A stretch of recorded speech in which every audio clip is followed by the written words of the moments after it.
Assalamualaikum. Waalaikumsalam, Pak. Oke, Waalaikumsalam. kita langsung aja ya. Nggak berlama-lama juga. 18 orang biarin, nggak apa-apa. Gini, di materi untuk instalasi aplikasi pendukung, itu sudah saya tambahkan ada instalasi Open Harvester System. Ya, silakan ditonton. Ini yang kemarin kita basisnya Open Harvester System PHP 5. Detailnya silakan disaksikan di video ini. Lalu di materi kita hari ini yang bicara tentang katalog induk, kerjasama katalog induk, ini juga sebenarnya bisa kalian pelajari secara mandiri ya. Tidak harus dibimbing. Sini kan dijelasin tentang apa itu katalog induk, lalu kemudian kalau terus terang katalog induk di Indonesia itu praktis sudah tidak banyak berkembang. Apa sih? Kamu tahu katalog induknya Indonesia? Katalog induk yang ada di Indonesia apa aja? Ada yang tahu?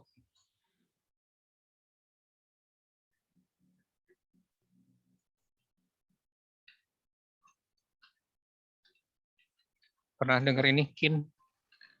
Pernah, Pak. Katalog Induk Nasional Indonesia. Oke. Lucu ya. Katalog Induk Nasional, tapi ada jam operasionalnya.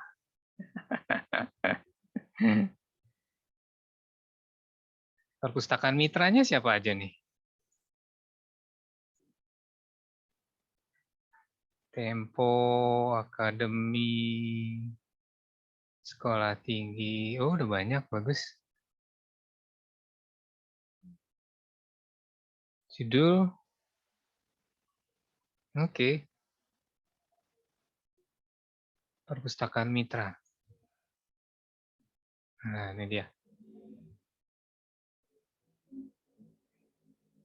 Ada 406 perpustakaan mitra.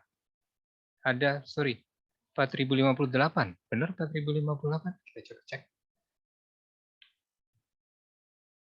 Oh, ada 110. Kenapa jumlahnya 406 ya? Ini enggak deh. 20, 30, oh 406. Ke halaman 406, coba. 406. Nah. Oke, Pusat Studi Al-Quran. Apa yang terjadi di sini? Kalau kalian ikuti gitu ya, kalian perhatikan, maka ini sebenarnya sistemnya manual. Kalau UCS kan pakai kirim langsung ya. Maka kalau ini pakai ini slide, kita belum lihat nih modelnya. Masih dikirim manual datanya ke KIN, ya. Atau kalau memang dia dibantu oleh Perpustakaan Nasional lembaganya, maka Perpustakaan Nasional bisa mengakses langsung ke server mereka lewat jaringan ini virtualnya Perpustakaan Nasional, barulah datanya bisa keambil.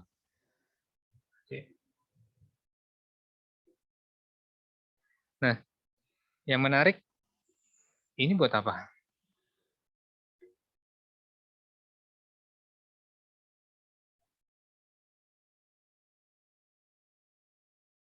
Ini buat apa? KIN ini. Ada yang tahu fungsinya KIN, Katalog Induk Nasional?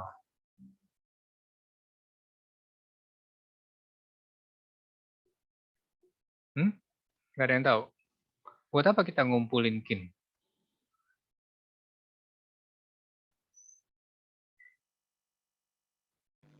Untuk memperbanyak resource. Sorry, yang kencang dikit. Untuk memperbanyak resource. Memperbanyak record. Resource, Pak. Sumber daya. Oh, resource. Oke. Tapi apakah seperti ini misalnya, katalog induk nasional, otomatis kita masuk langsung bisa pinjem ke semua lokasi yang ada di sini? Kayaknya enggak ya.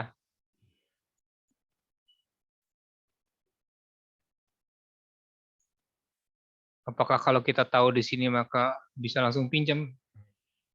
Harusnya sih tidak. Artinya apa?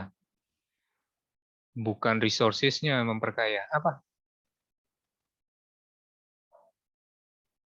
Nah, sebenarnya keterangannya ada di sini. Ya, ada juga videonya, silakan dibaca. Penjelasan tentang katalog di awal, lalu kemudian, nah ini. Pengawasan bibliografi. Ya. Di mana di dalamnya pengawasan bibliografi itu termasuk mencakup nih, encompassing maksudnya, semua aktivitas dari mulai membuat, mengorganizing, mengelola, memanage, memelihara, ya. Apa yang dipelihara? Bibliographic records.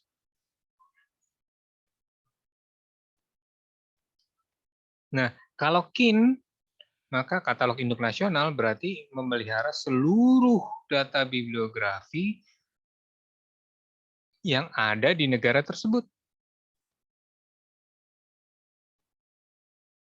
Ya. Membuat menjadi dia sebuah indeks, sebuah database.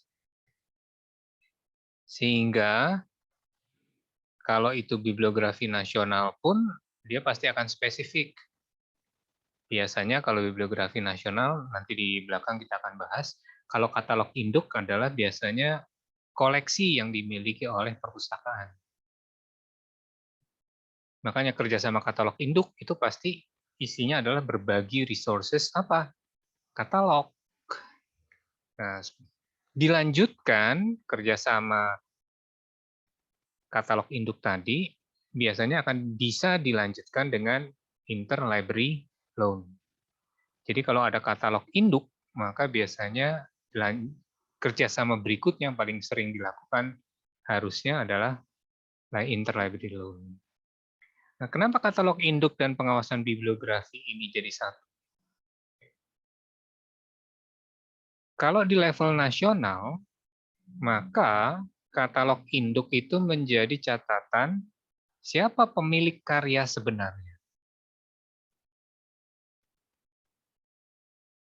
Ya.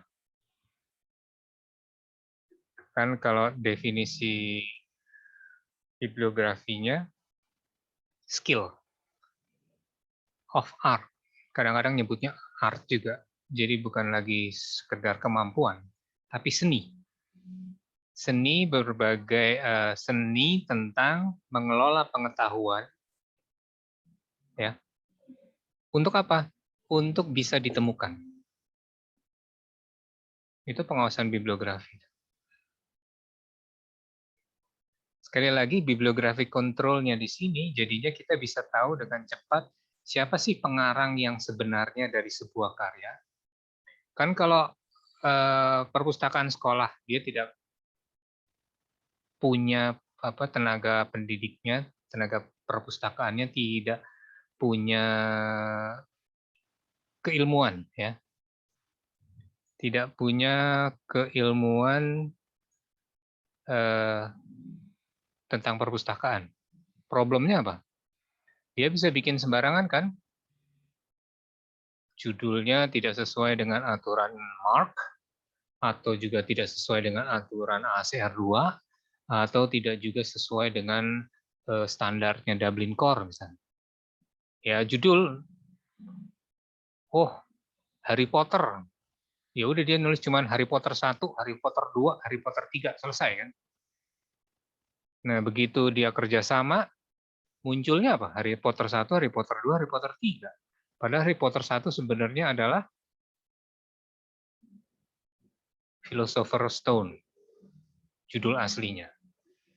Harry Potter 2 apa? Chamber of Secret. Nah, itu kan berarti kan buku si Harry Potter ini akan punya banyak versi judul. Nah, dengan adanya katalog induk, terutama yang nasional, maka artinya kita bisa mengawasi. Mengawasi apa? Data bibliografi yang benar, rujukan yang paling tepat itu adalah seharusnya katalog induk nasional. Kenapa? Karena katalog induk nasional itu harusnya mendata semua karya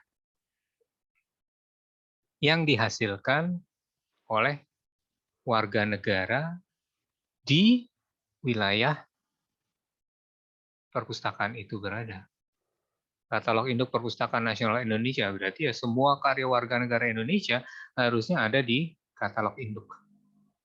Nah, itulah adalah seninya dari pengawasan bibliografi. Bagaimana memastikan semua karya bangsa ini, ya kan, yang dihasilkan oleh warga negara di Indonesia itu bisa terawasi karyanya lewat katalog induk nasional. Itu ya, gabungan katalog dari perpustakaan di sebuah negara. Bentuknya database online tadi, ada yang buku, dulu buku, juga ada yang microform berbentuk apa? Microfiche atau microfilm. Kalau ceritanya di Amerika, itu mereka mengumpulkan semua karya yang dibuat oleh bangsa Amerika dari mulai tahun berapa itu, 1800-an sampai dengan 1950, itu jumlahnya dari perguruan tinggi, dari penelitian, dari lembaga negara, itu jumlahnya sampai berapa puluh roll mikrofilm. Kenapa? Kalau dibikin kartu nggak efektif. Terlalu banyak jumlahnya. Kalau dibikin buku, nyetaknya mahal. Mendingan mikroform. Itu dulu katalog induk terbesar yang punya katalog, punya Library of Congress, modelnya dalam bentuk microform. Intinya adalah dia disusun, kalau dicetak ya, dia akan disusun secara sistematis, baik itu berdasarkan judul, pengarang, subjek, atau klasifikasi. Nah, disinilah maka sebenarnya si fungsi pengawasan bibliografi itu muncul. Kenapa? Karena kita sebenarnya kalau untuk bikin katalog induk, itu nggak sembarangan. Kita harus memahami karya tersebut. Benar nggak sih nih karyanya siapa? N.H. Dini. Semua orang kenalnya dengan N.H. Dini kan? N.H. Dini siapa sih nama aslinya? Ada yang tahu? Rohayati gitu, Pak. Nah, N.H. Dini itu siapa sih? Nah, harusnya katalog induk itu merujuknya nama yang lengkap. Sehingga nanti terciptalah tadi authority list of author. Kenapa? Karena itu bagian dari produk pengawasan bibliografi.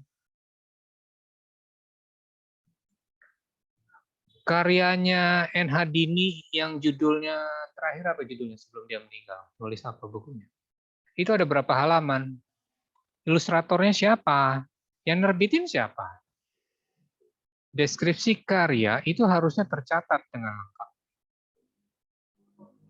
Kalau katalog tadi ingin dijadikan bagian dari pengawasan bibliografi. Sehingga nanti orang tidak mungkin mengklaim, oh N.H. Dini cetakan pertama tuh buatan ini kok, buatan siapa? Erlangga yang nerbitin. Ini berarti kalau penerbitnya ini nih, ngaco nih. kita dengan cepat bisa mengetahui apakah data bibliografinya itu benar atau tidak dengan merujuk ke katalog induk nasional. Itu salah satu contoh pengawasan.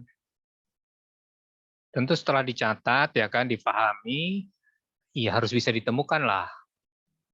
Udah kita catat rapi-rapi, NH Dini, nama aslinya adalah bla bla bla, lalu penerbitnya begini, yang asli pertama kali cetakan satunya siapa yang nerbitin, ilustratornya di sana siapa, gitu kan. Udah dicatat tapi nggak bisa ditemuin, ya sama aja bohong.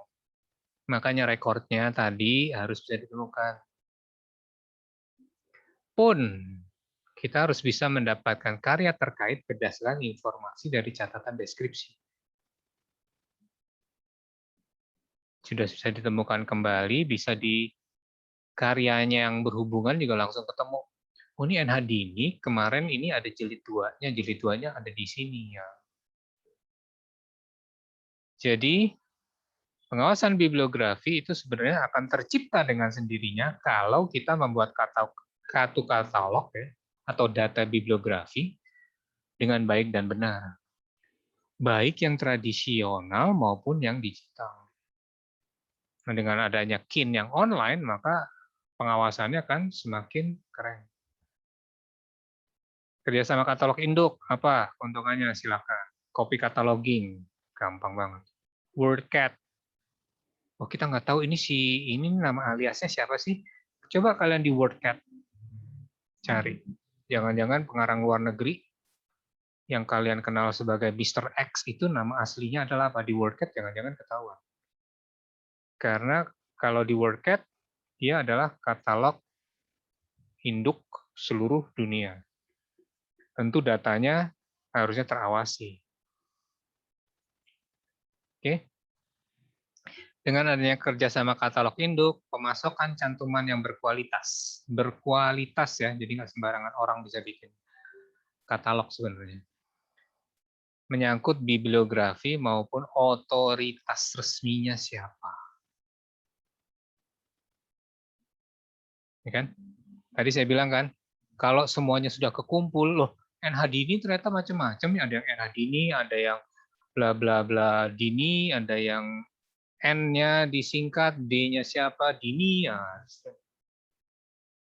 Sehingga kemudian orang bisa ngerujuk. Kalau cari NH Dini, coba cari juga nama panjangnya. Atau alternatif dari NH Dini siapa.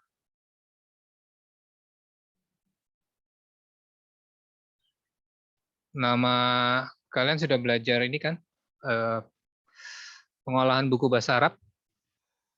Nah, di buku bahasa Arab udah hurufnya nggak mudah, gitu kan. Cara penulisan dalam bahasa Indonesia juga beda. Dan kadang-kadang lebih dikenal sebagai nama nama ininya, nama apanya? Bukan nama aslinya, tapi nama sebutan. Kalau Ustadz misalnya, wah Ustadz Mansur. Tapi Ustadz Mansur siapa sih nama lengkapnya? Nama Arab juga banyak tuh. Oh ini dikenal dengan nama ini kan gitu. Nah kalau semuanya sudah kekumpul, maka dengan cepat kita bisa mengidentifikasi. Maka dengan cepat hasil akhirnya kita bisa punya ini tadi nih, daftar resmi.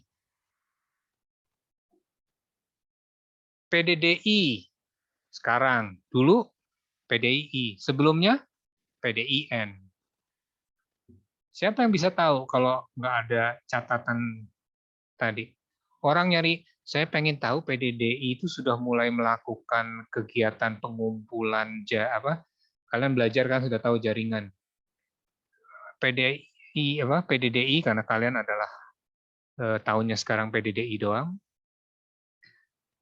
Saya pengen tahu karya-karya PDDI yang berhubungan dengan kerjasama jaringan di Indonesia. Nanti di PDII atau PDIN yang pada tahun 1971 itu bikin kerjasama nggak keluar. Kenapa? Karena tajuknya masih ada di PDIN dan LIPI, belum di PDDI. Sementara kalian nyarinya di PDDI, LIPI. Kalau ada daftar tadi, maka dengan cepat si pencari, si penelusur juga bisa mengetahui, oh PDDI nama aliasnya dulu bukan PDDI, tapi PDIN. Dokumennya ketemu deh. Dan akhirnya kalau ada katalog induk, semua akan sepakat. Kenapa? Kan tadi, gara-gara ada katalog induk, kita copy-paste aja kan kataloginya. Dan dengan sendirinya itu akan kita anggap sebagai sebuah standar. Oleh karena itu, sebaiknya waktu kalian bikin kartu katalog, itulah pentingnya kita menguasai kartu katalog. Kartu katalog tuh bikinnya nggak gampang. Iya, kenapa? Karena jaringan, kalau kalian sampai berjejaring membuat katalog induk, lalu kemudian katalognya ternyata salah, cara mendeskripsikannya, ya udah nanti semua jaringan yang kerjasama pengolahan data bibliografi salah semua. Pengembangan jasa pemasukan dokumen, nah, ini juga. Karena katalog induk bertujuan memudahkan pinjam antar perpustakaan, maka dengan sendirinya akan tumbuh jasa pemasukan suplai dokumen. Tadi, ya kan, di Tempo nih, cari deh di Tempo, ada buku apa sih di Tempo? Ups, datanya doang. Tapi bukunya belum masuk ternyata di Tempo. Oke, katakanlah ketemulah bukunya ya. Saya di LIPI. Coba di LIPI ada buku apa? Ah, bukunya mesti dimasukin. Coba buku perpustakaan ada nggak?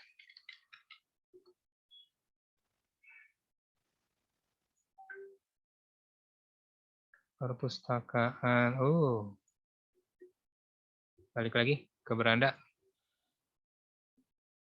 Coba kita cari perpustakaan. Semua lokasi? Enggak. Kita mau cari di Tempo.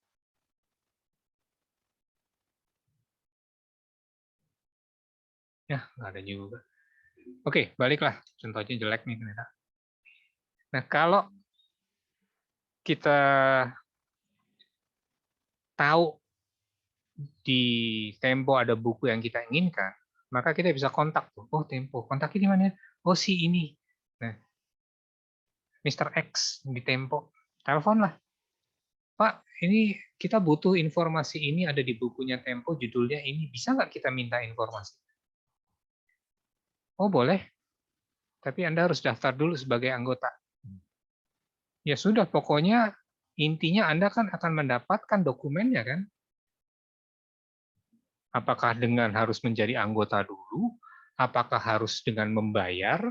Apakah harus dengan gratis? Nah, dengan adanya katalog induk, maka sebenarnya kita juga sudah menciptakan adanya jasa pemasukan dokumen. Karena kita tahu buku kita yang penting, wah kalau nggak ada buku ini saya nggak bisa bikin skripsi, dan ternyata buku ini ada di LIPI. Saya bukan anggota LIPI, saya ada di Aceh, nggak ada di Jakarta. Ya ada kontaknya kan di LIPI. Di katalog induk pasti ada kontaknya. Sehingga kita bisa kontak, Pak, ini saya perlu buku ini, perlu informasi ini. Caranya gimana cara dapetin? Oh gini, gini, gini. Ya, pasti kalian lakukan. Maka jadilah itu jasa pemasukan dokumen. Meskipun tidak resmi. Tapi dengan adanya katalog induk, maka kalian pasti kemungkinan besar bisa mendapatkan dokumen. Entah dengan beli, entah dengan fotokopi, entah dengan apapun gitu ya. Ini juga kerjasama katalog induk, silakan dibaca beberapa keuntungannya. Kalau tadi keuntungannya kebanyakan buat perpustakaan, kan kerjasama sekarang paradigmanya sudah bergeser ya kepada pemakai. Maka ini adalah manfaat yang bisa dirasakan sebagai pemakai. Ya. Kalian bisa mengetahui kontrol otorisasi lisensinya, ya. Terutama jurnal dan buku elektronik, bukan ninik. Dengan katalog induk, pemakai mengetahui bahan mana yang dapat diakses, apakah dia cuma-cuma atau berbayar. Tadi yang saya bilang.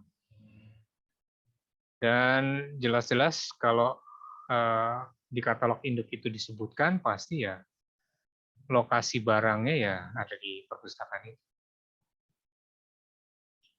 Nih, yang tadi saya bilang, katalog induk cetak yang terbesar itu adalah The American National Union Catalog. Jadi semua karya-karya yang diterbitkan oleh bangsa Amerika dari mulai tahun 1956 sampai sebelum itu dibuat tahun 1981, ada 754 volume. Pernah lihat Ensiklopedia Britannica berapa jumlah volumenya? Nah, ini jumlahnya 754 volume, coba bayangkan.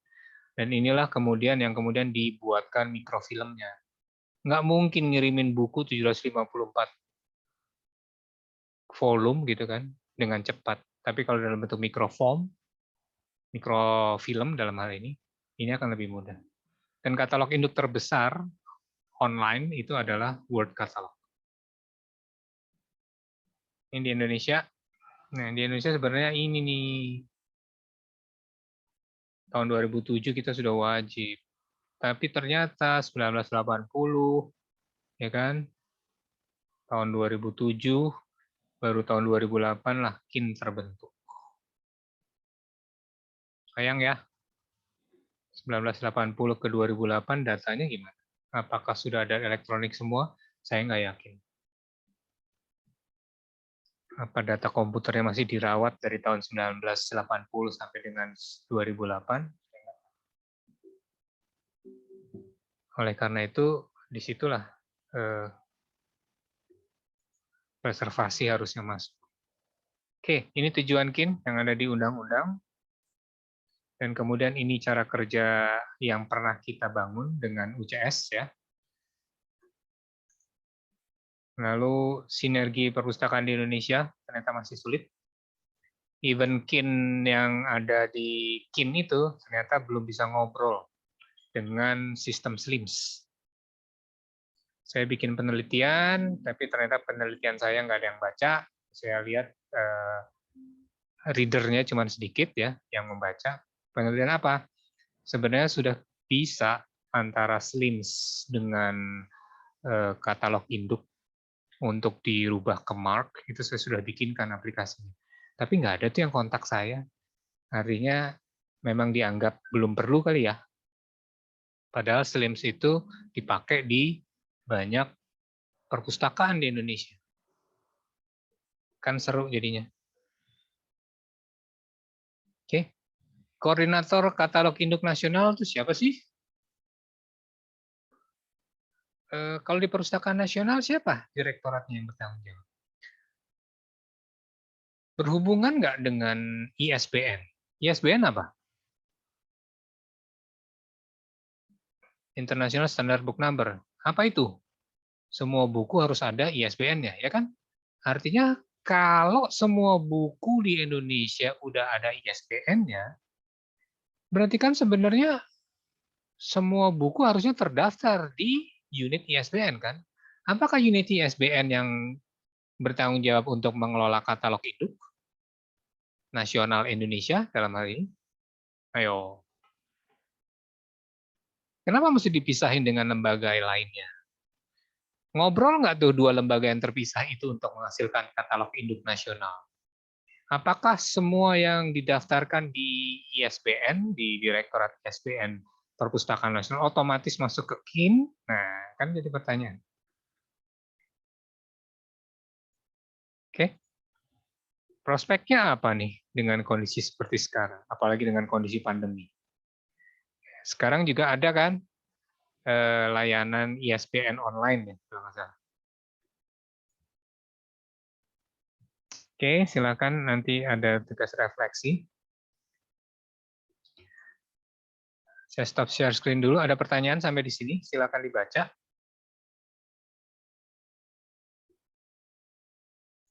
Kalau sudah dipahami, maka sorry. Kalau sudah dipahami, maka harusnya diskusinya akan lebih menarik nanti.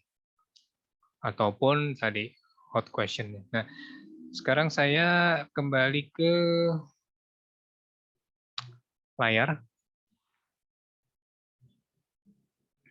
Saya balik ke layar saya. Ini dia. Oke ya. Nah, ini nanti untuk praktek.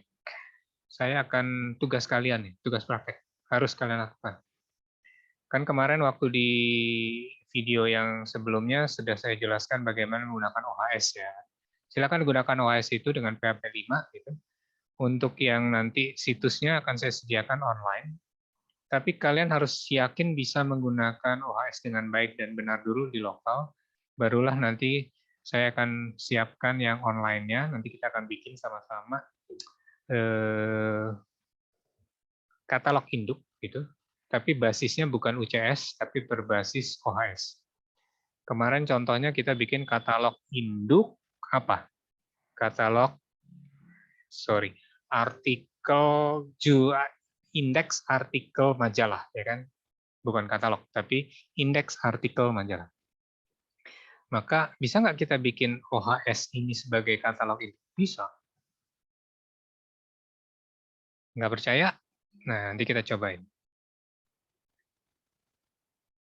Oke, silakan nanti didiskusikan di forum diskusinya, ya. Hambatan dan pelaksanaan kerjasama katalog induk, prospeknya seperti apa? 5 postingan. Ini juga tadi videonya kalau kalian mau unduh sudah saya siapkan di sini. Lalu di sini ada catatan daftar jurnal ilmu perpustakaan dan informasi yang ada di Indonesia. Ini datanya data tahun 2018, tapi sudah lumayan. Silahkan perbarui datanya kalau ternyata linknya sudah berubah. Tapi judul jurnalnya dan nomor ISSN-nya itu harusnya nggak berubah. Tautannya masih mungkin, URL-nya ya, karena servernya mungkin rusak gitu kan, bisa aja. Tapi ISSN-nya, kalau menurut data ISSN ini ada banyak perpustakaan, ada banyak jurnal. Sebagian sudah saya masukkan di sini, nanti saya akan buatkan lagi situs online, nanti kalian bisa, kita sama-sama bikin katalog induk lah, atau apapun itu. Oke?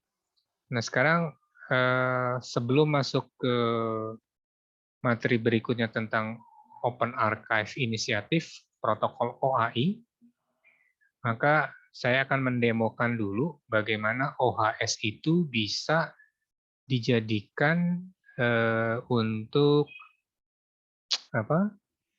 pembuatan katalog induk. Oke? Ada yang mau ditanyakan dulu sebelum saya lanjutkan?